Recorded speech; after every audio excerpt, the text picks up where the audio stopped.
La politique de Donald Trump, c'est l'éloge de la virilité. J'en ai rien à foutre. La politique de Trump, c'est exactement ça. Pourquoi les Norvégiens ne sont pas dans l'UE ? Parce qu'ils ont un pays qui marche. Qu'il va falloir mobiliser l'épargne. Et tout le monde se réjouit, mais pas seulement Sandrine Rousseau, des gens qui normalement ont des connaissances économiques. Je vais vous apprendre quelque chose et je vais vous dévoiler un scoop. Ouais.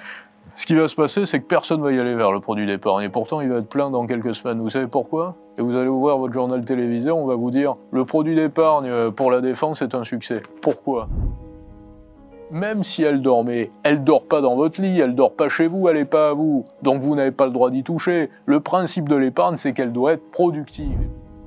Si vous n'êtes pas borderline, si vous travaillez pas avec des méthodes qui sont inavouées, inavouables, vous ne gagnez plus d'argent. La France, ça respecte pas le droit de propriété. Le choix est quand même assez catégorique en quelque sorte entre les États dictatoriaux et socialistes et les États qui sont pas totalement libéraux, mais qui ont compris que l'avenir il était plutôt libéral.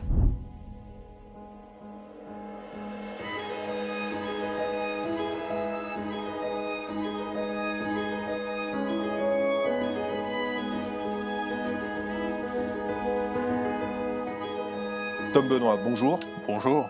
On est ravis de vous recevoir dans l'émission Le Cercle de Risque Intel Média pour discuter de sujets notamment économiques et financiers. Je pense que ça va être passionnant. Je rappelle rapidement à notre public votre biographie. Tom Benoît, vous êtes essayiste, entrepreneur français.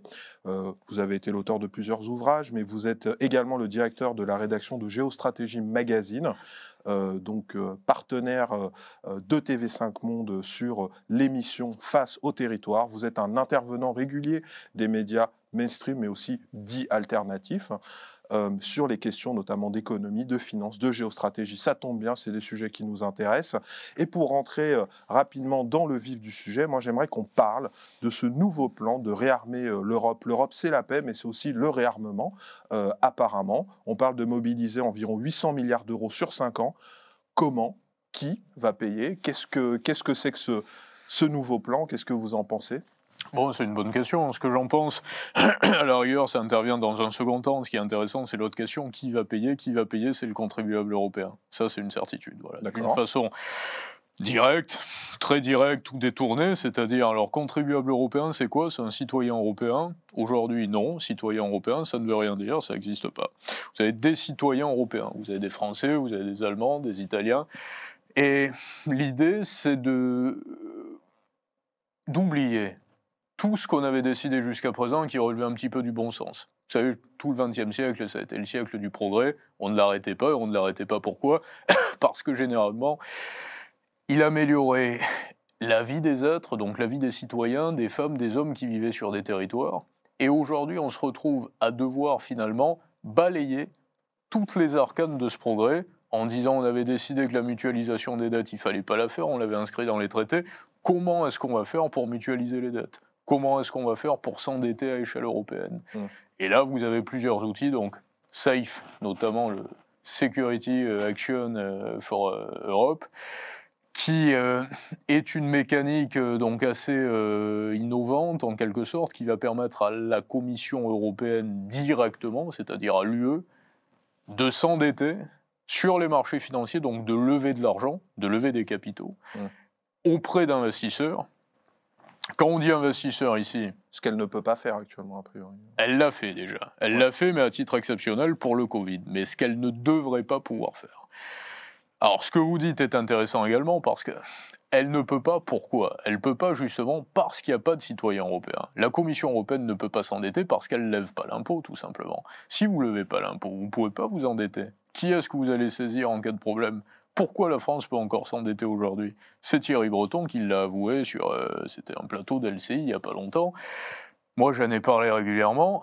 La France sait qu'elle a une épargne abondante, il y a des biens publics en France, il y a une capacité également de resserrer l'imposition, que ce soit sur l'épargne et pas seulement sur la productivité, donc elle peut se surendetter, elle peut aller à la dérive, elle sait qu'elle pourra lever de l'argent. La Commission européenne aujourd'hui, elle émet une dette qui est notée AAA. Sa dette est notée AAA par les agences occidentales. Mais elle est notée AAA, pourquoi ? Parce qu'elle n'a même pas commencé à rembourser encore. L'emprunt pour le Covid, il n'est pas remboursé, mais on n'a même pas démarré. On va démarrer en 2028 réellement. On a un emprunt qui court sur une trentaine d'années. Il y a des obligations qui courent jusqu'à 2058. Donc à partir de là, vous avez une dette qui est bien notée, parce qu'on ne sait pas qui peut se poser également d'éventuels problèmes. Si vous avez des Allemands, par exemple, qui vous disent « Bon, cette fois-ci, on a bien compris que l'Europe était une supercherie, on en sort, c'est fini, on quitte l'euro. On n'a plus envie de payer pour l'Italie, on n'a plus envie de payer pour les autres, on veut faire comme les Norvégiens. » Pourquoi les Norvégiens ne sont pas dans l'UE ? Parce qu'ils ont un pays qui marche. La Norvège, c'est, je sais pas, 5-6 millions d'habitants, qui ont des exportations énergétiques, donc gaz et pétrole, donc du sérieux, hein, des exportations qui ne sont pas des exportations de services qu'on peut remplacer, supplanter en un claquement de doigts, qui sont faramineuses. Ils ont une monnaie qui tient bien. Couronne norvégienne, ça marche. Pourquoi ? Par rapport aux exportations. Ils ont un territoire de pêche qui est énorme. Et ils ont envie de le garder, parce que si vous faites partie de l'Union européenne, on vous dit non seulement vous n'avez plus de monnaie, en règle générale, mais également, le territoire de pêche, il faut le partager. Parce qu'on ne va pas vous laisser pêcher dans votre zone parce que c'est votre zone. On a réglementé les zones.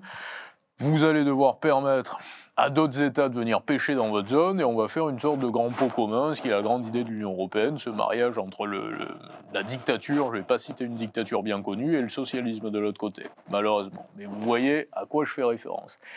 Les Norvégiens ont dit « Non, ça ne nous intéresse pas. À la rigueur, on signera des traités.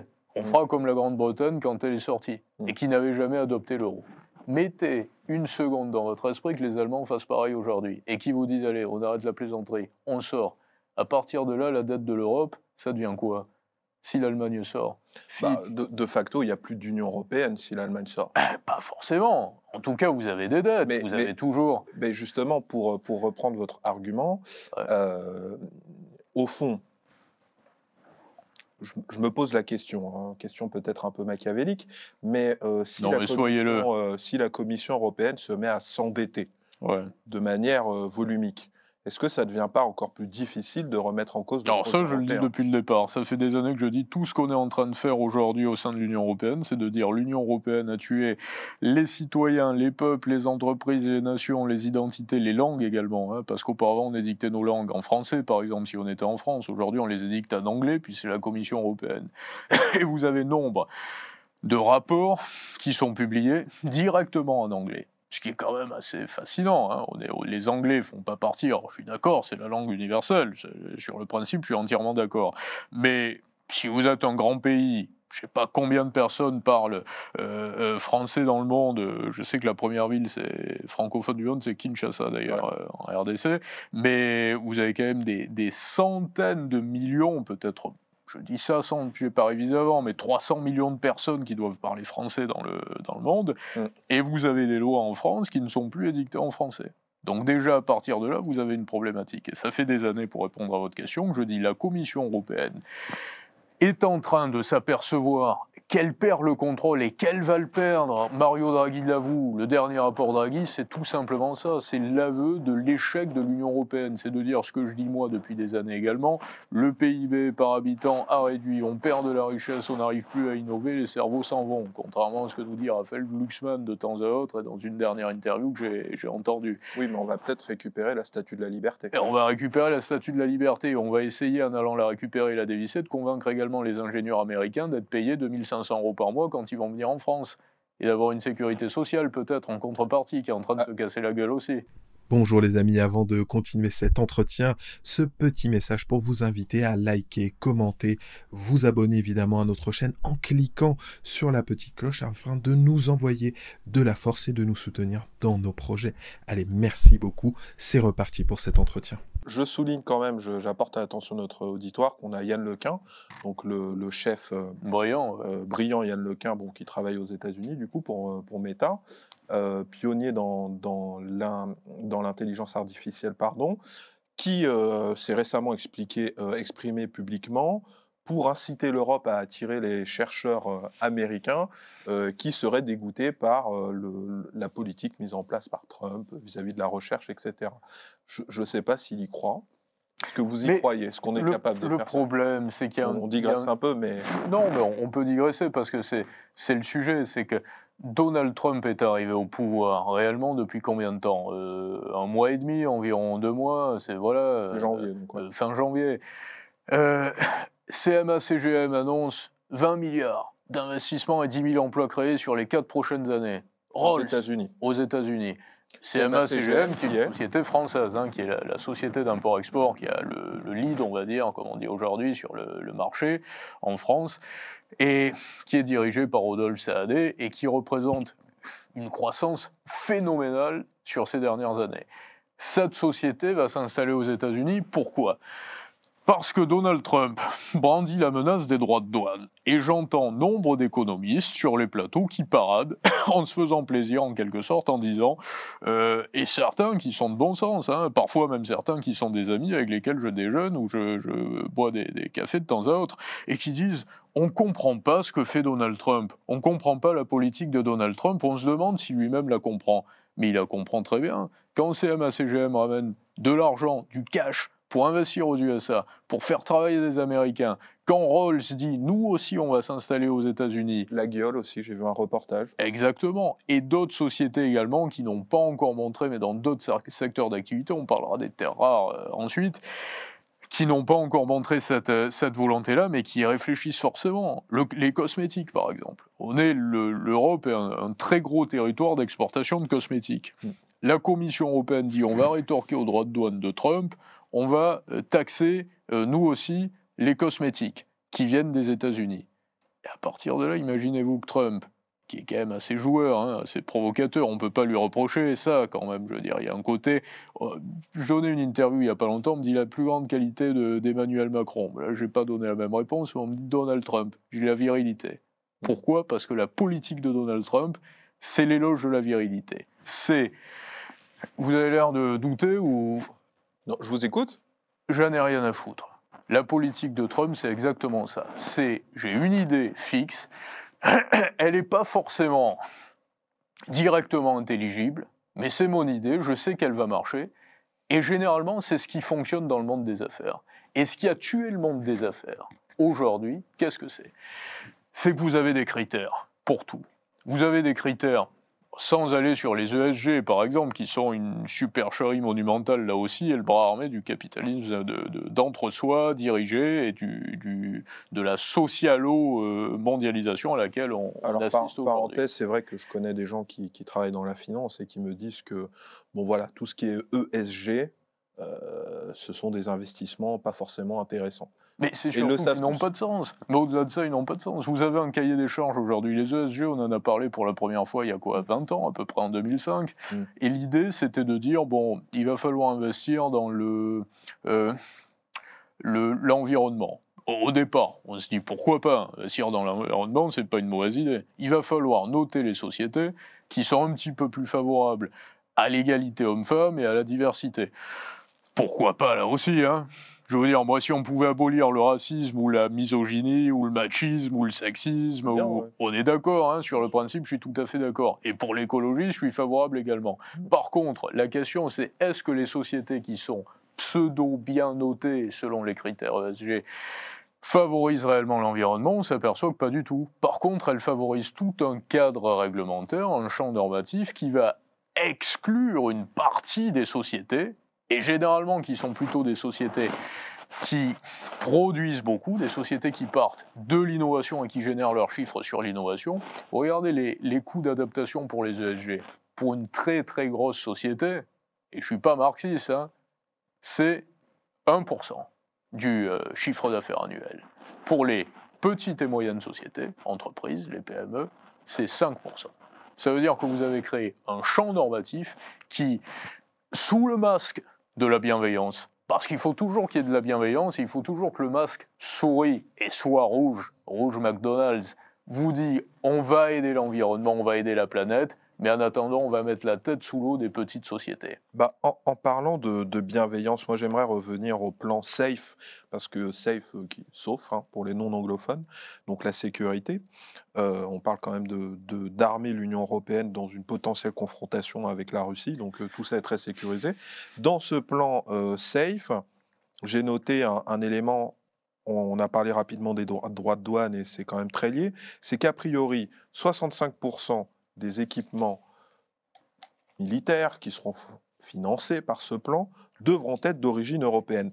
Donc on peut se dire 65%, c'est pas mal, mais le reste, ça va venir d'où? Non, mais la question surtout qu'il faut se poser, c'est pas celle-là, c'est de se dire comment se fait-il qu'on se réveille en Union européenne et qu'on se dit tiens, il arrive Donald Trump au pouvoir, on n'est pas tout à fait d'accord avec lui, donc il faut arrêter finalement de faire du lobbying à la Commission européenne et de signer des contrats d'armement et d'achat d'armement et de matériel militaire aux États-Unis. Mais c'est pas ce qui est prévu. Là. C'est parce que Trump est au pouvoir qu'on n'a plus envie d'acheter de l'armement aux États-Unis. Si c'était Joe Biden ou Kamala Harris ou un autre démocrate ou même un autre républicain qui ressemblerait un petit peu plus aux démocrates, là on serait toujours d'accord. Il n'y aurait pas de problème. Quant à la Russie nous attaque quand? Dans 1 an, 2 ans, 3 ans? Parce que nous, en investissant les 150 milliards, je ne sais pas comment ils vont arriver aux 800 milliards. Ça me paraît pas possible. Moi, ce que je vous dis, premièrement, c'est que 150 milliards, ils vont les trouver. Parce qu'avec SAFE, ils vont lever, ils vont faire une belle dette, noter AAA, ils vont les mettre sur les marchés financiers et ils vont lever 150 milliards. Ils vont signer des commandes. Mais avant d'arriver aux 800 milliards, ils n'y seront pas. Mais ces commandes, qu'est-ce qu'elles vont faire? Elles vont faire que les armées européennes, italiennes, françaises, allemandes, les Britanniques vont s'armer un petit peu plus à côté on va acheter également. quoi, en fait, on va acheter quoi? On va peut-être commander un peu plus de Rafale. Déjà, combien de temps il faut pour que Dassault puisse fabriquer plus? C'est ça les questions qu'il faut se poser. Parce que aux dernières nouvelles, je crois qu'il y a beaucoup de sociétés parmi les géants, je ne parle pas des ETI, là, des non-cotés, mais les géants, qui sont avec des carnets de commandes pleins, du cash flow largement positif, mais qui n'arrivent pas à produire. Ils retardent leur délai. Ils vous disent oui, vous nous avez commandé tout ça. On a le cash, on l'a pris, on sait comment faire, on sait qu'on va pouvoir le faire, mais l'année prochaine ou cette année, on ne peut pas. Donc il va nous falloir un petit peu plus de temps. Donc ça veut dire que vous êtes en train de m'expliquer en quelque sorte que l'Union européenne nous dit aujourd'hui la Russie va nous agresser, il faut qu'on émette de la dette européenne pour acheter un petit peu plus de je ne sais pas exactement quoi dans l'armement, mais pour qu'on soit plus en capacité de se défendre, alors que les armées européennes, si on les additionne toutes, les capacités de défense de l'Union européenne, elles sont individuellement prodigieuses. On n'a pas à rougir ni face aux Américains, ni face à la Chine, on est exactement dans la moyenne en termes de capacité. Il y a les Britanniques également qui sont plutôt sur la même ligne que l'UE. Et en attendant, la Russie devait, il y a quelques années, même pas quelques mois, se battre en récupérant des pièces de machines à laver vraisemblablement pour aller attaquer l'Ukraine, qu'elle était incapable de récupérer, et tous les journalistes se moquaient, entre guillemets, pour le dire d'une façon assez simple, mais riaient à gorge déployée en disant « Les Russes nous avaient dit qu'ils allaient mettre la main sur l'Ukraine en 48 heures, et ils n'arrivent même pas à récupérer quelques territoires. » Et cette Russie va essayer d'envahir l'Europe. Va essayer d'arriver. Vous ne croyez pas à la menace russe? Parce qu'on va quand même délire, bientôt, tout simplement. on va bientôt recevoir des kits de survie payés par le contribuable pour nous aider en cas d'un. Non, mais les kits de survie, qu'est-ce qu'on met dans des kits de survie? Aller acheter des pâtes, un peu de farine, on va nous expliquer comment faire si les chars russes arrivaient dans Paris. Mais c'est du délire. Faire des réserves d'eau, les gens n'y pensent pas forcément, non? Mais c'est insensé, c'est parfaitement insensé. Vous avez aujourd'hui des dirigeants politiques qui ont une motivation. Elle est d'expliquer aux Européens, et le vrai scandale, le seul, il est là, qu'il faut mobiliser l'épargne des Européens. J'ai été, pour pas dire le seul, mais le premier en tout cas en 2024, lorsque le rapport Noyer a été publié, à expliquer que l'union des marchés de capitaux, qui n'a que le nom d'union des marchés de capitaux, est une union qui servira à réglementer les organismes bancaires, les compagnies d'assurance avec des organisations supranationales et centralisées à l'échelle européenne et un nouveau champ normatif pour et seulement pour mobiliser l'épargne des Européens. Est-ce que vous pouvez nous rappeler rapidement ce qu'est ce rapport Noyer et nous expliquer la différence?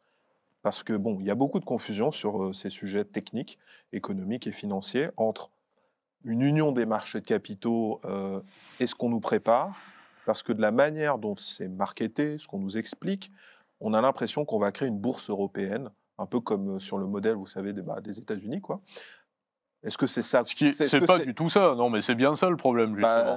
C'est que si on vous parle d'union des marchés de capitaux, vous mettez le doigt sur la clé de la problématique. C'est que si vous lisez, je vais démarrer par la fin, tout simplement, l'intégralité du rapport Noyer, on vous dit comment faire pour créer un produit d'épargne européen pour mobiliser l'épargne européenne, c'est-à-dire pour contraindre les épargnants européens à verser de l'argent sur un produit qui aura un terme assez long, c'est-à-dire qu'on va rendre leur épargne illiquide, qui ne pourront plus l'utiliser, ils ne pourront plus la retirer, comme une assurance vie, voilà, et pas comme un compte courant. Donc ça veut dire que vous n'allez pas voir votre banquier en disant « là je vire 40 000 € vers là ou 200 000 pour acheter un studio ou 400 000 », vous avez un terme. Donc vous n'utilisez plus votre argent pendant un terme, c'est ce que précise Noyer également, qui doit être relativement long et qui pourrait aller au-delà de ce qu'on a l'habitude de voir, c'est-à-dire 5 ans dans ces eaux-là, mais jusqu'à 9 ans. Et à partir de là, qu'est-ce qu'on fait au sein de l'Union européenne? On titrise cette épargne, on en fait des paquets financiers, et on crée de l'argent à partir de l'argent, puisque l'argent est mobilisé. Donc ça veut dire qu'on leur donne de l'argent, entre guillemets, frais, de la vraie liquidité, on n'a plus le droit d'y toucher, ils nous garantissent un taux, et entre-temps, ils font ce qu'ils veulent et ce qu'ils peuvent avec l'argent. C'est ce qu'on fait, c'est du leverage en quelque sorte. Hein. Si vous êtes entrepreneur, on a tous besoin d'argent, même l'Union européenne. Moi, si vous me donnez aujourd'hui une ligne de crédit de 5 millions, je suis en capacité d'en générer 5 en 3-4 mois à peu près. Donc j'ai tout intérêt à ce qu'on me prête 5 millions. Ça serait presque de la titrisation, mais là, ça serait du commerce à côté par rapport à ce que j'en ferais. Et l'Union européenne vous explique la même chose. Elle vous dit, vous allez nous fournir de l'argent, et avec cet argent, on va pouvoir faire ce qu'on a envie de faire, c'est-à-dire investir dans des sociétés, par exemple, non cotées. Ça peut être des sociétés d'amis, hein. Je ne veux pas dire qu'il y a de la corruption à la Commission européenne, mais une commission politique qui décide d'investissement et qui va investir, qui plus est, dans du non-coté. Et là, je ne parle plus de l'union des marchés de capitaux, mais je fais une digression sur le plan d'épargne. L'investissement dans du non-coté, c'est important cette précision. Ce qui est coté est transparent et public. Absolument. Le non-coté, en revanche, ne l'est pas. Le non-coté ne l'est pas, parce que le non-coté, premièrement, sont on peut financer des choses, mais l'audit est compliqué, parce que dès que vous Et comment on sélectionne, surtout? C'est surtout que je vous dis aujourd'hui, pourquoi pas à titre privé investir dans du non-coté, mais avec son argent. Mais par contre, si on prend l'argent de la population pour investir dans du non-coté, quelle va être la commission qui va décider des entreprises qui sont non cotées? Ça m'intéresse, parce que moi, si on me donnait les clés, j'aurais quelques cadeaux à faire à des copains. Hein. Oui, mais ça, c'est parce que vous êtes malhonnête, contrairement à la Commission européenne. Probablement. Voilà. Moi, la question que je me pose, c'est, là, on a cette confrontation avec la Russie dont on parle beaucoup. Qui doit justifier ce Rearm Europe, plan safe et tutti quanti? D'accord. Sauf que je me souviens que quand François Hollande avait été élu, l'un de ses grands combats, c'était les eurobonds, c'était cette union des marchés de capitaux dont il parlait déjà. Et pourtant, on n'était pas encore à ce niveau, je dirais, de tension avec la Russie. Donc, j'ai un peu l'impression, qu'on nous ressort des cartons une idée qui est relativement vieille. Totalement, mais parce que l'idée est, comme je le dis depuis le début de cette interview, et comme je l'ai dit régulièrement, de mobiliser l'épargne. Et pour mobiliser l'épargne, évidemment qu'il faut un prétexte. Vous regardez même tous les gestionnaires de fonds. Je ne leur jette pas la pierre, hein, mais la plupart des gestionnaires de fonds aujourd'hui, si vous êtes épargnant, vous allez voir un fonds monétaire, vous laissez votre argent au fond, le 3/4 du temps, pour ne pas dire dans 90% des cas, il ne superforme pas son indice de référence. Hein. Il fait moins sur 5 années. Ça veut dire que le fonds qui vous dit il y a des actions antifragiles, il faut aller sur LVMH, sur L'Oréal, sur Pernod Ricard. 6 mois après, comme tout le monde, finalement, on ne lui jette pas la pierre, mais il ne savait pas exactement ce qui allait se passer. LVMH a baissé, L'Oréal aussi, Pernod Ricard aussi. Par contre, si vous étiez sur un indice, finalement, vous auriez été un petit peu plus élevé. Et il y a toujours un moment où le gestionnaire de fonds va faire un petit peu mieux, si vous voulez. Il va réussir, mais l'année d'après, il se vautre. Il se retrouve dans une situation un petit peu plus compliquée qui lui fait perdre son gain. Et là, c'est un petit peu la même chose. Vous allez vous retrouver avec un produit d'épargne qui va être créé, qui n'est pas garanti, hein, le produit d'épargne d'Éric Lombard, qui va être créé donc sans garantie, contrairement par exemple à un livret A, et qui va investir sur des sociétés donc non cotées qui travaillent dans le secteur de la défense. Et on vous dit, vous allez potentiellement gagner entre, ils sont allés jusqu'à 15%, hein, ils ont dit entre 5 et 10, entre 8 et 15, on a entendu un petit peu. Là, on est sur des rendements... c'est très élevé, 15% par an, c'est... Personne n'ose le promettre, même dans quand le business, on investit dans le Bitcoin. Voilà, même quand on investit dans le Bitcoin. Et je précise que lorsque l'État français, jusqu'à présent, a garanti des choses, il a perdu, mais il les avait garanties, et là, il ne vous les garantit même plus. Hein. Il vous dit, on vous vend ça, mais attention, on ne vous le garantit pas. Par contre, tout ce qu'on vous dit, c'est que vous allez mettre de l'argent. Quand on pose la question à Eric Lombard, on lui dit donc c'est 500 € le minimum. Eric Lombard, qui est quand même ministre de l'économie et qui apparemment a travaillé depuis un petit moment hein, sur le sujet. Ouais. Le maximum, c'est combien? Eric Lombard dit je sais encore, je ne peux pas vous répondre, mais donc il n'y a pas de réponse pour le moment. Donc, sous-entendu, ça peut être beaucoup également. Sauf que moi, je vais vous apprendre quelque chose et je vais vous dévoiler un scoop. Ouais. Ce qui va se passer, c'est que personne ne va y aller vers le produit d'épargne. Et pourtant, il va être plein dans quelques semaines. Vous savez pourquoi? Et vous allez ouvrir votre journal télévisé, on va vous dire le produit d'épargne pour la défense est un succès. Pourquoi? Parce que la loi Pacte de 2019 et qui a été modifiée en 2024 contraint nombre de compagnies d'assurance à investir dans des produits qui investissent dans le non-coté et qui a pénurie, et généralement des produits bien officiels comme celui-ci justement. Et ça veut dire que vous allez avoir énormément de compagnies d'assurance, celles qui ont été conviées par Eric Lombard il y a quelques semaines, qui vont aller déverser de l'épargne et qui vont transférer justement le tuyau de l'épargne privée, la vôtre, vers le produit d'épargne. Et là, vous allez avoir, attendez-vous à ça, dans quelques semaines, des très gros et beaux titres qui vont vous dire « Le produit d'épargne a réussi à engranger tant de centaines de millions d'euros après quelques semaines de mise en service. » Est-ce que vous pouvez rappeler à notre audience justement le rôle des assurances dans la gestion de l'épargne et comment elles se retrouvent justement?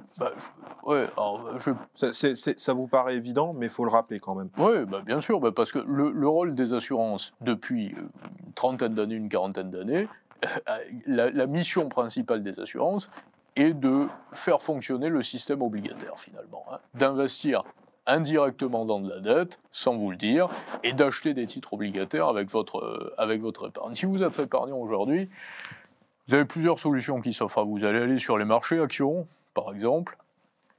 Vous allez directement ou indirectement, vous allez voir un conseiller en gestion de patrimoine. Les conseillers en gestion de patrimoine, d'ailleurs, bien souvent, sont des anciens assureurs, hein, sont des traders qui ont abandonné le trading pour de bonnes ou de mauvaises raisons, sont des banquiers qui étaient conseillers bancaires mais qui n'ont pas réussi à devenir conseillers financiers, ou parfois des conseillers financiers qui avaient réussi mais qui ont voulu se mettre à leur compte mais qui n'allaient pas ouvrir une banque et qui sont... Et il y a beaucoup d'assureurs également. Et ils se retrouvent à être conseillers financiers. Et ils vous vendent ce qu'ils ont en portefeuille. Et là aussi, à eux, on ne va pas leur jeter la pierre. Il faut bien qu'ils gagnent leur vie, il faut bien qu'ils prennent des frais. Mais un conseiller en gestion de patrimoine, généralement, son écosystème, c'est l'assurance vie. Hein. Ce qu'il propose, il faut que ce soit référencé par des assureurs. Il ne va pas vous proposer des business. Ce que j'explique souvent aux épargnants aujourd'hui, c'est qu'il y a une dichotomie totale entre la vie des affaires et la vie des placements. Et ça, personne n'arrive à le comprendre. Et quand on parle de rendement, souvent, justement, on parlait de 15% par an précédemment. Dans la vie des placements, ça n'arrive pas. Non. Dans la vie des affaires, ça arrive beaucoup. Ça peut même être beaucoup plus important. Et ça peut même être beaucoup plus important. Moi, j'ai pas de mal à faire beaucoup plus important que 15%. Mais de quelle façon, attention? En étant un peu, et j'ai pas peur de le dire, même sur les écrans, je vais vous expliquer pourquoi, parce que tout le monde le fait, que ce soit Musk, je citerai pas de français, mais c'est la même chose, mais ceux qui sont à la tête des grands empires de notre monde, vous êtes incités à être borderline aujourd'hui. Si vous n'êtes pas borderline, si vous ne travaillez pas avec des méthodes qui sont inavouées, inavouables, vous ne gagnez plus d'argent. Avant, vous en gagnez. Il y avait des sociétés qui gagnaient de l'argent en arrivant devant un banquier en disant « J'ai telle idée, ça marche comme ça, c'est pas à vous que je vais la prendre, vous connaissez le territoire, vous connaissez le périmètre, si on fait ça, ça et ça, on va créer de l'argent. » Créer de l'argent, on ne va pas imprimer de l'argent, mais on va réussir sur une durée déterminée à attirer de l'argent à nous, parce que c'est ça le business. C'est pour ça que les États-Unis fonctionnent. Et c'est pour ça que moi j'ai toujours été intéressé par l'aspect monétaire des choses également, sous un axe un peu plus intellectuel et moins business, parce que c'est par la monnaie que les choses se font. La monnaie est un véhicule, c'est pas la finalité. La finalité, c'est la richesse ou l'actif.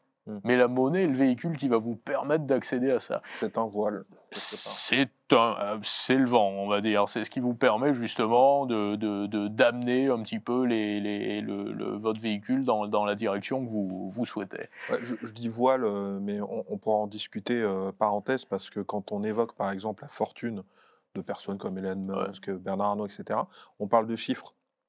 En termes monétaires, alors qu'en fait, ça cache des réalités économiques. Et surtout par rapport aux valorisations. Parce que si vous regardez généralement la fortune, ou si vous parlez de Bernard Arnault ou d'Elon Musk, c'est Bernard Arnault que vous citiez ?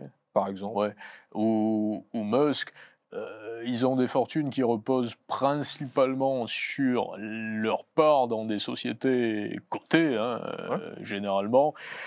Mais c'est pas l'image de Picsou qui nage dans son... C'est pas l'image de Picsou, absolument. C'est pas... Mais je veux dire, ce qui est intéressant, pour faire une brève digression là, par rapport à ce que vous soulignez comme point, c'est qu'on entre également dans une période où il va y avoir un besoin absolument phénoménal de redéfinir finalement la valeur réelle au-delà des champs normatifs des biens. Ce qui va être intéressant, c'est de se dire...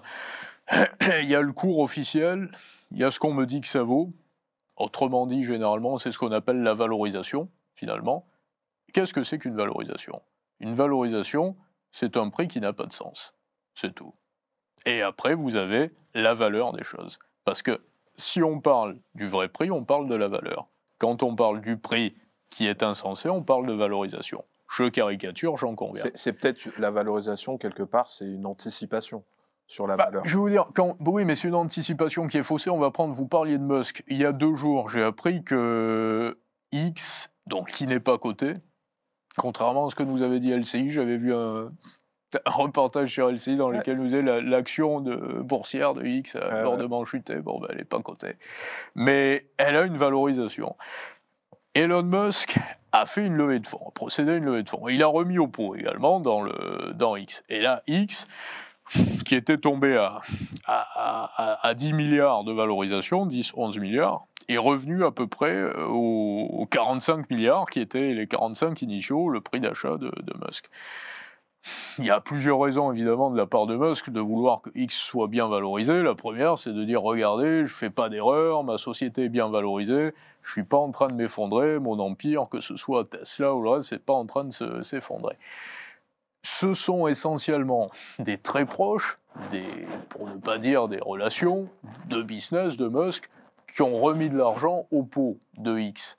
Et la valorisation, elle se fie à quoi ? Elle se fie à ça, tout simplement. Elle se fie à ce que vous avez 3 investisseurs, gros investisseurs, qui ont mis tant de milliards dans X. Donc on regarde à un instant T, mais c'est comme ça pour la bourse, c'est exactement la même chose pour la bourse, sauf que pour la bourse, il y a beaucoup plus à la fois d'offres et de demandes. Mais c'est ce qui va se passer sur LVMH à un moment précis de la journée. Si vous regardez sur un laps de temps très court, vous avez une poignée de personnes finalement qui font réellement, en fonction des situations, monter ou lourdement baisser, même une grosse action comme LVMH. Et sur Musk, donc vous avez une valorisation qui est établie à 45 milliards. Est-ce qu'on peut dire que X vaut réellement 45 milliards ? Je vous dirais qu'on est sur le même ordre de l'œuvre d'art, finalement. On commence à s'en rendre compte sur l'œuvre d'art parce que plus personne en veut aujourd'hui, alors que tout le monde en voulait jusqu'à présent, même des œuvres classiques. Mais là, je sens ceux qui suivaient un petit peu mon raisonnement et qui l'avaient compris il y a quelques années ont évité de faire des erreurs parce qu'ils savaient ce qui allait se passer sur les œuvres d'art. Et c'est pour ça que je prends toujours l'immobilier, moi, aujourd'hui. Pourquoi je prends de l'immobilier ? Je dis... Vous avez une catégorie de biens qui n'est pas duplicable en fonction des zones. Je prends l'exemple très criant régulièrement, ceux qui me connaissent et me suivent l'ont entendu, de la villa à Malibu. Alors là, on me dit elle a pu brûler en ce moment. Mais ça dépend des endroits. Mais si vous avez une villa à Malibu, ça restera une villa à Malibu. Si vous avez un T3 en zone tendue à Paris... Méfiez-vous, parce qu'il n'est pas dit qu'il n'y ait pas un adjoint au maire qui ait une bonne idée socialisante dans quelques années de vous dire on va encadrer les prix des loyers, puis qu'on dise également si vous sortez de la zone, on va vous surtaxer ça. Ça, c'est fort possible. Par contre, si vous êtes dans une juridiction qui respecte le droit de propriété, où il y a beaucoup de riches, entre guillemets. Donc pas en France. Pas en France. La France, ça ne respecte pas le droit de propriété. En Union européenne, vous avez le Luxembourg, par exemple. Juste en dehors, à côté, vous avez la Suisse. Vous avez d'autres pays comme... Attendez, c'est quand même un peu... Et pardonnez-moi pour en revenir à ce dont on discutait avant, dire que la France ne respecte pas le droit de propriété. Absolument pas. Vous avez des personnes à l'Assemblée nationale qui vous disent il y a quelques mois on va transformer l'impôt sur la fortune immobilière, qui était entre guillemets quelque chose d'incohérent, qui avait été créé par Emmanuel Macron, qui prenait pas en considération les yachts, mais qui prenait en considération les 2 studios qui avaient été achetés pour un investissement locatif alors, techniquement, par il y M. avait Dupont. plus ou moins... Il l'a pas créé... Si, il a créé, c'était un impôt sur la fortune. Il a créé sur la fortune et il a gardé la partie, en effet, sur l'immobilier. Mais cet impôt... il a créé. Il a supprimé l'impôt sur la fortune, il a créé l'impôt sur la fortune immobilière. Et il a dit, si vous avez de l'immobilier, on ne prend plus en compte le reste, mais on prend en compte l'immobilier, simplement. Ouais. Et de la façon dont c'était fait par rapport au barème, une fois de plus, ça n'avait pas de sens. Et ça sanctionnait qui ? Principalement des gens qui avaient travaillé ou qui avaient hérité, qui avaient épargné, et qui détenaient tout simplement un patrimoine immobilier qui peut paraître faramineux pour certains, mais qui était 2 maisons, 3 appartements, et voilà, et ils avaient beaucoup de cash à débourser chaque année. Mais au-delà de ça, vous avez des députés il y a quelques mois, et c'est allé jusqu'à être validé par le Sénat, et c'est en dernière extrémité qu'ils l'ont invalidé, qui dit on va tout vous taxer, on va vous taxer, on va élargir l'impôt sur la fortune immobilière à un vrai impôt sur la fortune, mais au-delà de 2,3 milliards, crypto-monnaie, wallet en tout genre, épargne, livret, compte à vue, bijoux de famille, est-ce que le petit or que vous avez caché chez vous, tout ceci va être taxé. Et vous avez Éric Lombard qui vous explique que les sociétés vont devoir s'habituer à faire moins de bénéfices, qu'il va falloir mobiliser l'épargne. Et tout le monde se réjouit, mais pas seulement Sandrine Rousseau, des gens qui normalement ont des connaissances économiques également. Je veux diffamer personne, donc je ne les cite pas, mais on les reconnaît, quoi qu'il en soit, ils sont très nombreux, et qui vous disent, il y a de l'épargne qui dort. Mais premièrement, moi je leur dis, elle ne dort pas, elle est déjà placée, mais ça c'est encore un autre débat, mais de notre côté, même si elle dormait, elle dort pas dans votre lit, elle dort pas chez vous, elle n'est pas à vous, donc vous n'avez pas le droit d'y toucher. Le principe de l'épargne, c'est qu'elle doit être productive, et je connais aucune société qui a avancé convenablement avec des entités gouvernementales qui faisaient main basse sur l'épargne et donc sur la propriété privée, qui n'est rien d'autre qu'une réserve de valeur, une réserve d'énergie qui va être mise à un profit, qu'il soit individuel ou professionnel. Donc à partir de là, pour répondre et clôturer là-dessus, la France ne respecte pas le droit de propriété. Et ce que j'étais en train de vous dire, c'est que vous vous apercevrez que ce sont les juridictions où il y a beaucoup de riches qui respectent le droit de propriété. En Union européenne, c'est quoi ? L'Irlande, par exemple. Je parle de l'Union, donc je ne mets pas la Suisse ou la Norvège. Le Luxembourg. Et après, vous avez des endroits, les Émirats Arabes Unis, encore un peu les États-Unis. Alors les États-Unis, c'est un petit peu plus dual. Il faut faire quand même un petit peu plus attention sur la propriété parce qu'il y a beaucoup de contre-pouvoirs aux États-Unis et il peut y avoir des décisions parfaitement invraisemblables par moment et qui sont là aussi très dictatoriales. Ça s'est vu dans l'histoire, ça s'est vu sur l'or dans les années 30, ça s'est vu à d'autres reprises. Mais malgré tout, vous avez un tel privilège du business aux États-Unis que vous pouvez voir tous les signaux apparaître à l'avance et vous savez ce qui va se passer et à quel endroit. Alors qu'en France, c'est beaucoup plus trash que ça. Ça vous tombe sur le coin du visage d'un seul coup et on vous dit c'est plus à vous. Il y avait justement ce fameux impôt plancher sur la fortune. Ouais. On n'en a pas trop reparlé, mais qu'est-ce que vous en pensez de cette idée intéressante qui consiste à taxer quelque part la valorisation. Ce dont on discutait tout à l'heure. Vous avez tout. Vous avez ceux qui vous disent également on va faire un impôt sur la nationalité. Et ça aussi, c'est très en vogue aujourd'hui. Donc ça veut dire, où que vous soyez, on va vous imposer, et si nous décidons de tout vous piquer, nous allons tout vous prendre. Et c'est pour ça que moi, ce que j'explique aux Français aujourd'hui... Alors, ceux qui défendent cette idée disent que les États-Unis font pareil. Ouais, les États-Unis font pareil, mais le problème, c'est pas la structure, c'est les textes qu'il y a à l'intérieur. C'est pas l'impôt le problème à la rigueur, c'est l'excès d'impôts. Vous voyez ce que je veux dire? Les États-Unis, effectivement, ont le même principe, c'est-à-dire que si vous êtes américain, soit vous abandonnez la nationalité américaine, soit ils vont vous chercher de partout et ils vous font payer les impôts fédéraux américains. Mais sauf qu'aux États-Unis, vous êtes en capacité de lever des fonds. C'est à quel endroit qu'on lève des fonds aujourd'hui? C'est pas BNP Paribas ou c'est pas les levées de fonds, les tours de table privés, ils se font pas en France, hein, ils se font aux États-Unis. Le pays qui a levé le plus de fonds l'année passée, c'est les États-Unis. Vous avez je sais pas combien de tours de table qui ont été menés pour combien de milliers de milliards. Même nos pépites, quand on prend, on en parle beaucoup, Mistral et AI, il me semble que leur dernier tour de table est majoritairement américain. Mais bien sûr, mais parce qu'ici, il n'y a pas la possibilité de faire ça. Donc quand vous vous retrouvez dans un pays où effectivement, il y a l'argent change de main et où on arrive à trouver des fonds pour financer des projets et où même les sociétés étrangères, justement, qui travaillent dans la tech, par exemple, dans l'intelligence artificielle, ou dans les terres rares, vont aller collaborer avec les États-Unis, avec des géants américains, et les banques également. La meilleure banque aujourd'hui pour se financer, c'est Bank of America. Vous allez aux États-Unis, vous ne pouvez pas comparer BNP Paribas, Société Générale, à Bank of America. Alors après, nous, on a quand même des dispositifs d'épargne, on en parlait, qui vont diriger l'épargne productive dans des produits assurantiels ou autres pour nous réarmer, n'est-ce pas? Quel est le meilleur système au final? Parce que vous voulez dire du point de vue de l'État ou du particulier? Déjà, je trouve ça intéressant que vous fassiez la distinction. Parce que la vraie question, elle est là aujourd'hui. Moi, si vous me dites, Tom Benoît, est-ce que vous préférez sauver la France ou les Français? Mon choix est tout fait. Hein. Moi, je préfère sauver les Français. Ce qui m'intéresse aujourd'hui, et c'est pour ça que je ne fais pas de politique d'ailleurs, il y a beaucoup de personnes qui se déclarent candidats à la présidentielle, qui arrivent avec des discours bien formatés. Alors, c'est toujours un petit peu la même chose. En plus, si vous êtes candidat à une élection, surtout présidentielle, vous devez flatter les bas instincts. Pour flatter les bas instincts, c'est facile. Vous avez des gens qui sont immigrés, vous avez des gens qui sont racistes, vous avez beaucoup de gens qui sont pauvres et vous avez très peu de gens qui sont riches. Donc qu'est-ce que vous faites? Vous tenez un discours populisant, donc anti-riche, anti-immigré ou pro-immigré. Voilà. Et vous choisissez votre camp, vous êtes soit LFI, soit Rassemblement National. C'est ça, candidat. D'ailleurs, vous prenez tous les candidats qu'on appelle de droite jusqu'à présent. Éric Zemmour.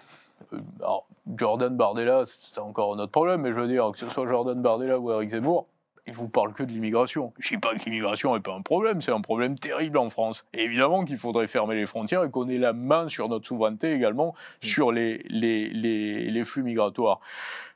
Mais ce n'est pas la seule question, le seul questionnement qui se pose. Et surtout, ce qui me scandalise, c'est de voir ces personnes qui font une obsession sur un sujet être dans une parfaite incapacité de vous proposer les solutions. Parce que les solutions, en faisant partie de l'Union européenne, elles sont inapplicables. Alors justement, on va mettre les pieds dans le plat et arriver dans ce sujet-là. Ce qu'on entend beaucoup quand on écoute les politiciens, droite, extrême droite, je ne rentre pas dans ce débat, ce sera à vous de nous dire, que ce soit Bardella, François-Xavier Bellamy, Zemmour, etc., ils vous disent tous... problème sur l'immigration, donc ils en parlent beaucoup, c'est vrai. Mais à côté de ça, il semble partager certains de vos diagnostics sur une forme de dirigisme étatique au niveau économique qui pose problème, un poids des charges, on n'arrête pas de parler du poids des charges, ça fait 40 ans qu'on parle du poids des charges et continue d'augmenter. Donc, quelque part, est-ce qu'ils ne partagent pas certains de vos constats? Mais après, ce que vous semblez dire, vous avez commencé à le dire, c'est que dans le cadre actuel, ça risque d'être compliqué. Vous savez ce que c'est la différence entre Jordan Bardella et moi? C'est l'audace. C'est que Jordan Bardella, il a jeu ouvert aujourd'hui, et il se déclare candidat. Et il vous dit, en effet, il y a un petit peu trop de dépenses publiques à tel endroit. Moi, je vous dis une chose, je vous dis, ce que vous devez faire aujourd'hui, si vous êtes au pouvoir en France et si vous voulez refaire de la France une vraie nation libérale avec des génies de l'entreprise, c'est que vous abaissez l'imposition, premièrement, pour tous les commerces, toutes les sociétés qui font fonctionner les chaînes courtes de production et de consommation. Et plutôt que d'avoir des idées à aller taxer les super profits et les riches, des choses qui ne marchent pas, qui sont inapplicables et qui fonctionnent uniquement dans les cellules grises des conseillers économiques ou des présidents de commissions économiques de l'Assemblée nationale, vous dites, c'est très simple. Vous avez une société A qui achète à une société B qui est installée à 50 km et qui vend à une clientèle qui est essentiellement domiciliée dans un territoire de 50 km. vous lui enlevez 80% d'imposition. Deuxième mesure, vous prenez le SMIC aujourd'hui. Il y a beaucoup de personnes, peut-être qui nous écoutent également, mais en France, partout, qui sont payées au SMIC. Ces personnes-là, elles ne gagnent pas d'argent. Pourquoi ? Pas parce que le patron ne veut pas les payer, simplement parce qu'il y a trop de charges. Et pourquoi il y a trop de charges ? Et pourquoi on ne s'en rend pas compte ? Et pourquoi on ne comprend jamais combien ça va nous coûter exactement ? Parce que le système est trop compliqué. Donc à partir de là, si vous arrivez au pouvoir et si vous êtes vraiment un candidat libéral, vous dites il y a énormément de personnes qui travaillent au SMIC. Bon ben, qu'est-ce qu'on fait ? On opère une refonte du schéma de taxation et de prélèvement pour les salariés au SMIC. C'est 1350 net ou dans ces eaux-là. On part du principe qu'on va on va décréter qu'il y aura 300 € de charge. Et ça s'arrête là. Alors, et vous avez un contrat simple et un seul prélèvement pour le patron. Alors, j'entends votre argument.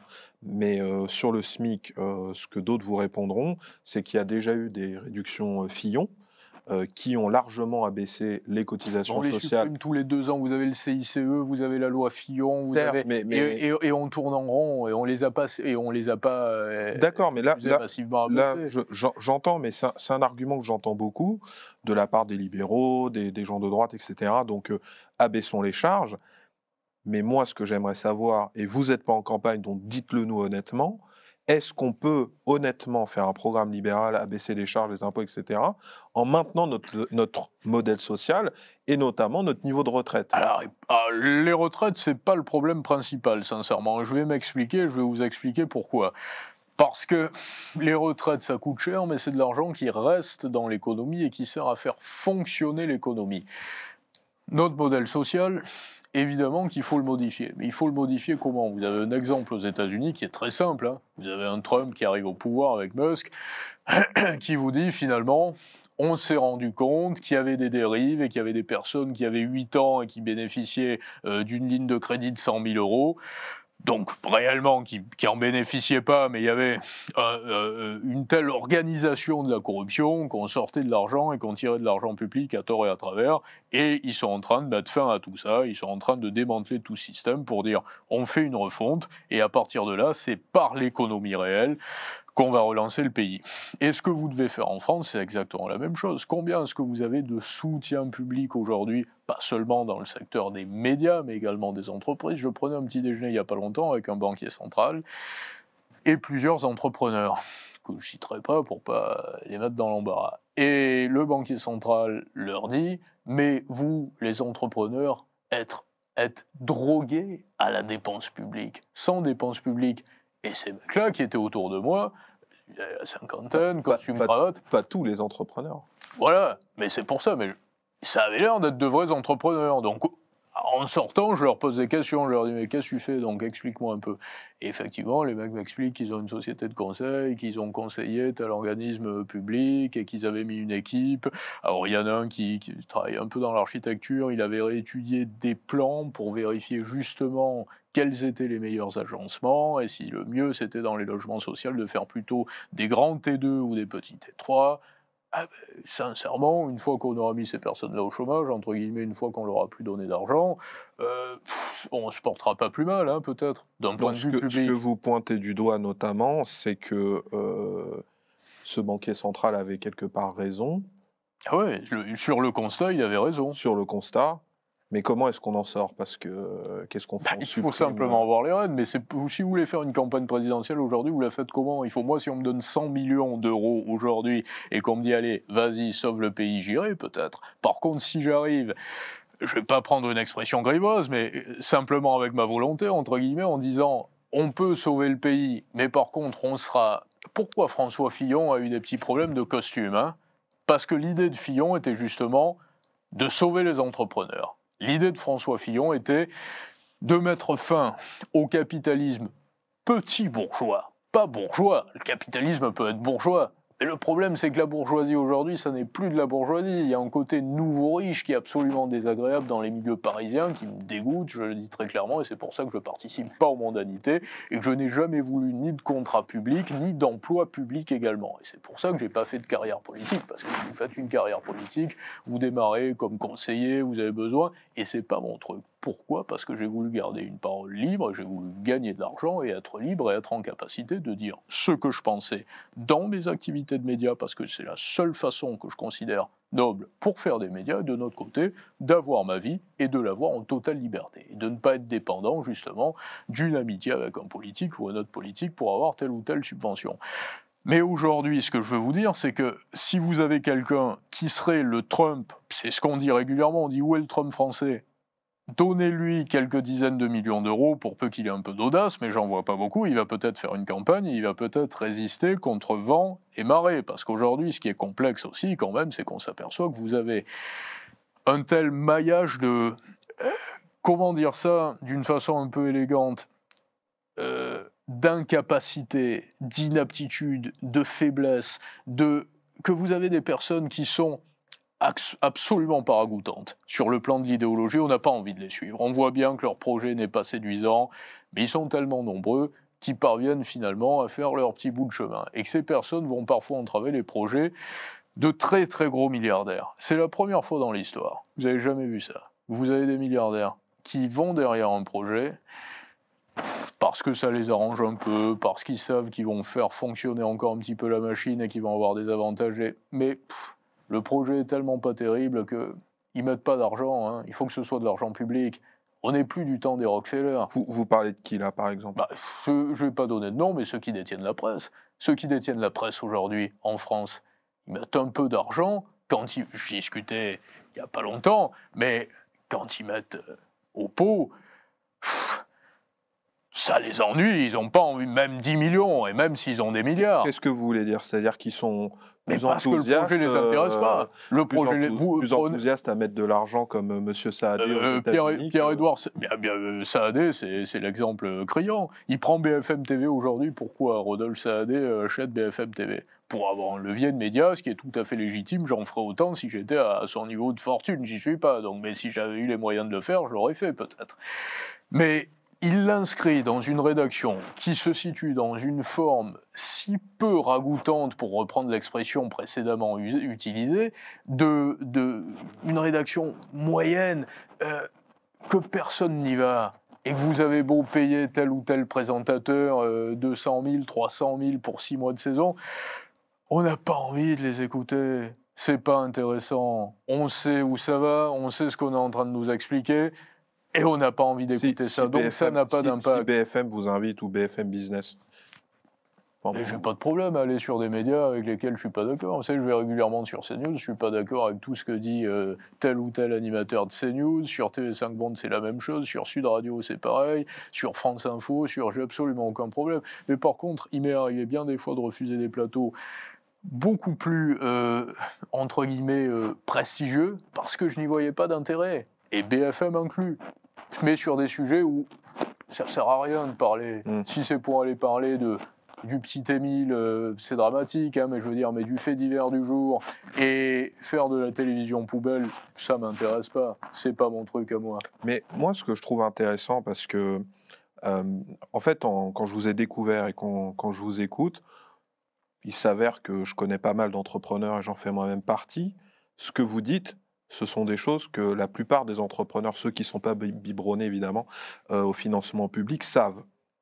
On sait, on connaît l'état du pays, des finances publiques, on voit bien que le système n'est pas vous l'entrepreneuriat.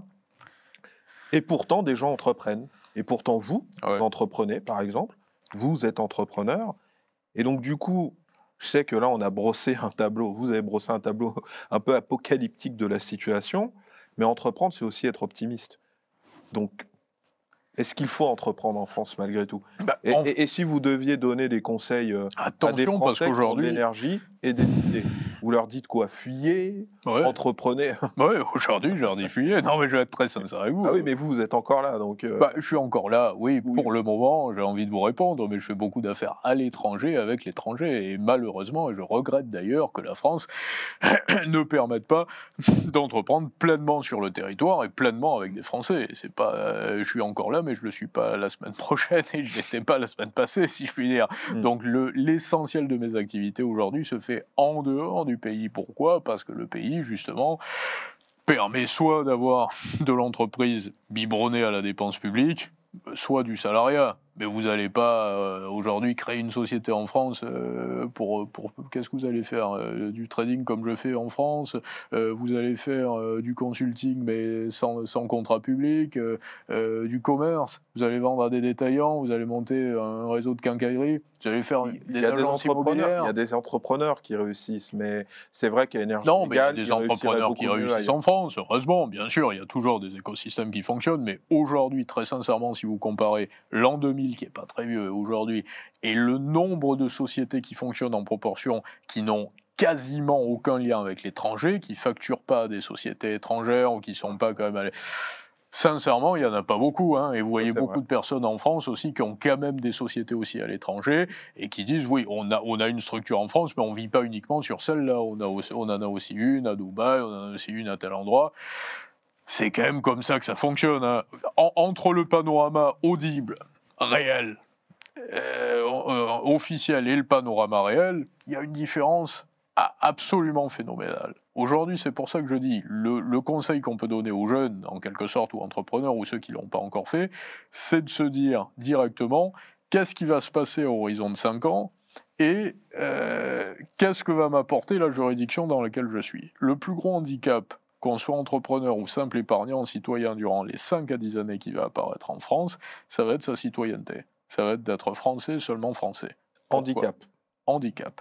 Parce que lorsque vous vous retrouvez effectivement dans un pays socialisant et devenu socialiste et qui veut brider la liberté, c'est un petit peu ce que disait et ce que reprennent beaucoup Klaus Schwab, vous n'aurez rien, vous serez heureux, entre guillemets, donc vous aurez votre logement, on va gérer, tout sera public, tout sera encadré, vous n'aurez aucun problème, on s'occupe de tout, ne vous fatiguez pas à entreprendre. À partir de là, si vous n'avez pas une nationalité d'un pays un petit peu plus libre, quand vous allez frapper à la porte d'une banque à Singapour, par exemple, vous voulez ouvrir un compte à Singapour, qu'est-ce qu'on vous dit dès le départ?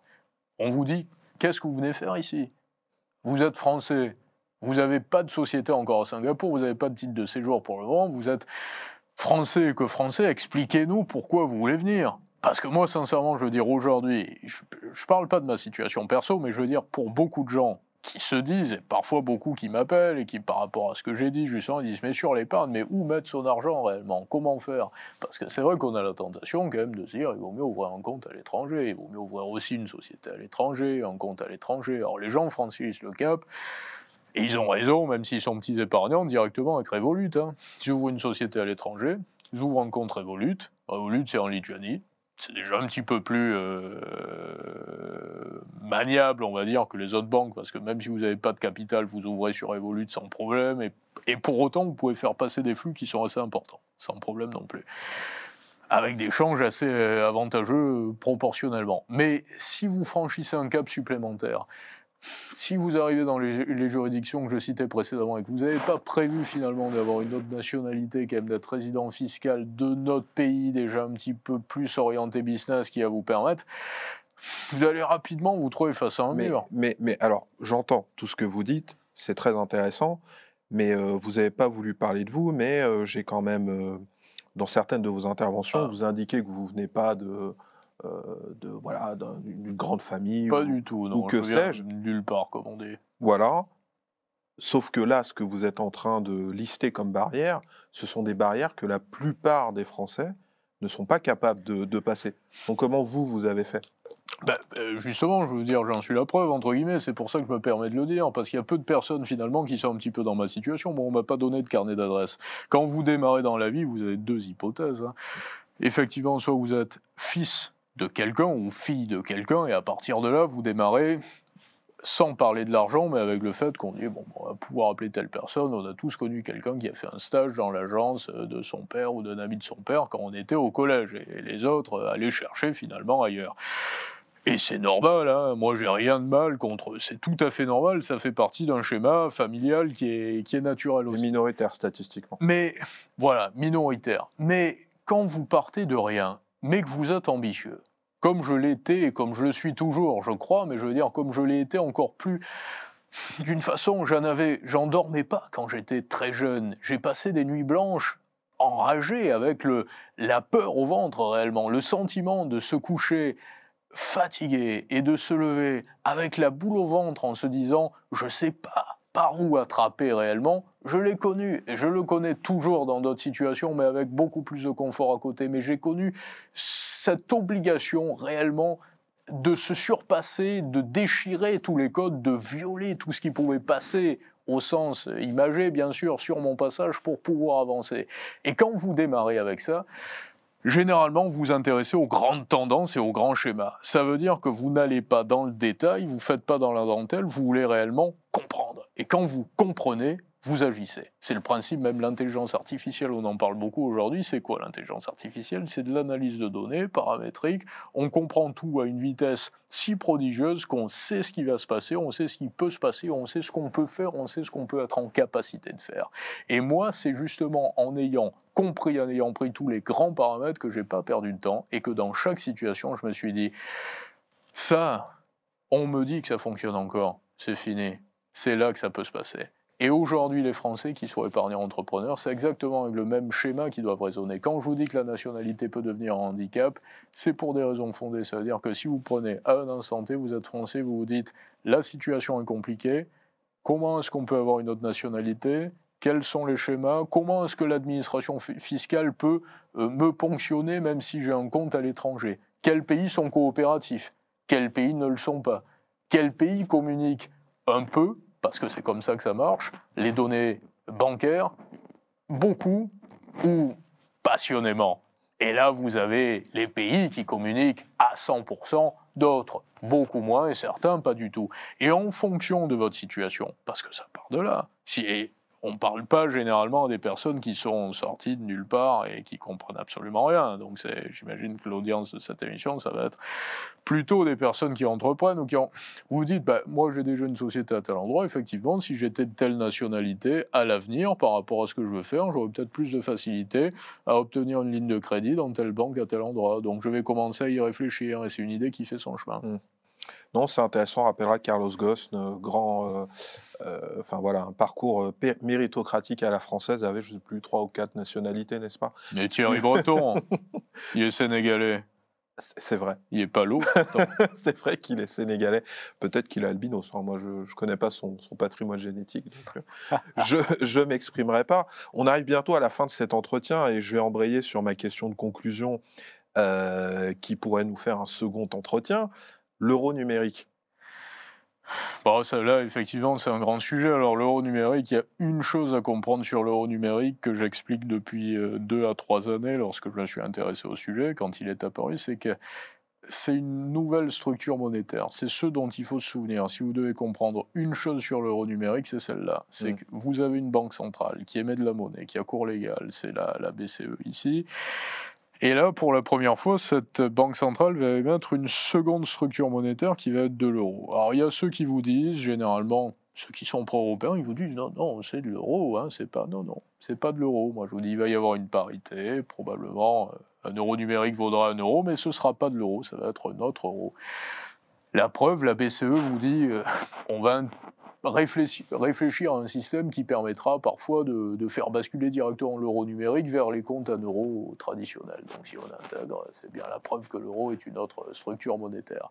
C'est un grand risque parce que je ne vois pas l'intérêt premièrement d'avoir un compte à euro auprès de la Banque centrale directement. Je ne vois pas non plus comment, lorsque la BCE nous dit peut-être que les banques vont faire partie de la danse et qu'elles vont émettre des crédits à euro numérique avec des comptes plafonnés à 3 000 euros. Je ne vois pas beaucoup comment les banques vont émettre du crédit. Mais c'est un test.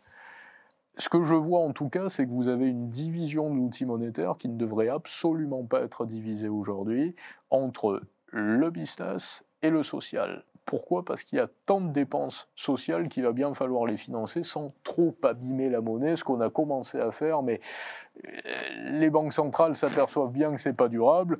Et avec des comptes plafonnés à 3 000 €, déjà le signal il est tout clair. Hein. Moi, la prédiction que je fais depuis le départ, c'est que l'euro numérique, ça va être la monnaie sociale. Ça va être la monnaie qui va servir à faire des grands plans. Vous allez avoir le plan de rénovation énergie, monnaie hélicoptère, absolument, où on va dire on répand tant d'euros qui valent 1 pour 1, mais on n'abîme pas l'euro puisque c'est de l'euro numérique. Et on peut, dans l'hypothèse, lui mettre un terme également. Vous n'avez pas utilisé vos euros, c'est un peu comme les chèques énergie. C'est déjà un peu créé, finalement, cette monnaie de banque centrale, mais par les États. Nous, on n'a plus de banque centrale en France et maîtrise de monnaie. Mais quand la France décide un plan, ils sont allés dans des délires extrêmes hein, sur les plans. Ils ont fait le plan Chaussette l'année passée, il y a des choses absolument improbables. Mais quand ils décident un plan, par exemple, pour le gaz, vous avez des locataires, des épargnants qui vont payer leur facture de gaz. Donc on leur envoie un chèque. On leur envoie un chèque et ils payent avec ce chèque. Mais le chèque a une valeur, mais il a une valeur uniquement pour payer la facture de gaz ou la bouteille de gaz. C'est-à-dire qu'ils vont chez le fournisseur, ils donnent leur chèque ou ils envoient leur chèque au fournisseur, mais ils ne peuvent pas aller dans un commerce en disant j'ai les 70 € de chèque de gaz, est-ce que je peux acheter une côte de bœuf avec ? Vous voyez ce que je veux dire ? C'est une forme de dirigisme économique. C'est une forme de dirigisme économique. À vous, donc libéral. Le grand danger de l'euro numérique réside dans ce fait qu'il va y avoir une division monétaire entre la monnaie qui va rester la monnaie de business et qui va servir au commerce de gros, et de notre côté, un outil monétaire qui va être un outil monétaire, je le crains, très social. Par contre, là où, pour rejoindre ce que je disais précédemment, je garde les yeux très ouverts, c'est que je pense que tous ces plans aboutiront mal dans le bon sens, c'est-à-dire qu'ils n'aboutiront pas vraiment, parce qu'on est dans la grande ère des systèmes alternatifs, et la question qui va se poser, ça va être le cours légal, et elle va se poser non pas par les États, mais elle va se poser par les individus qui vont se dire finalement, est-ce que j'ai vraiment besoin d'une monnaie qui a cours légal ? Parce que la vraie question, c'est le cours légal, y compris sur les crypto-monnaies, qui sont un autre sujet que les monnaies numériques de banque centrale. Mais aujourd'hui, j'entends un peu partout des gens vous dire vous pouvez payer ça en bitcoin, par exemple. Je ne suis pas anti-bitcoin, hein, contrairement à ce que beaucoup disent, n'ont pas compris ce que j'ai dit, je ne sais pas être pro ou anti, c'est pas, voilà, même si on me demande si les cours ont plutôt monté durant les années qui viennent, je dis que ça va monter le bitcoin. Mais personne, par contre, pour le moment, n'a payé en bitcoin dans un commerce ou auprès d'une institution. Vous avez systématiquement, que ce soit, il y a des compagnies de trains ferroviaires, par exemple, qui ont dit vous pouvez payer en bitcoin. Même au Salvador, ils n'ont pas levé l'impôt en bitcoin. Vous ne pouvez pas arriver en disant j'ai tant de bitcoin, on prend tant de bitcoin, en effet, on vous donne le produit qu'on vend, au prix même qui serait instauré à un instant T en disant que si même sur un produit un peu cher, une voiture, je crois que c'est Ferrari qui avait dit vous pouvez, non, c'est faux. La conversion se fait instantanément, vous arrivez avec vos bitcoins, mais par contre la société encaisse de la monnaie fiat, donc de la monnaie, de l'euro, dollar. Pourquoi ?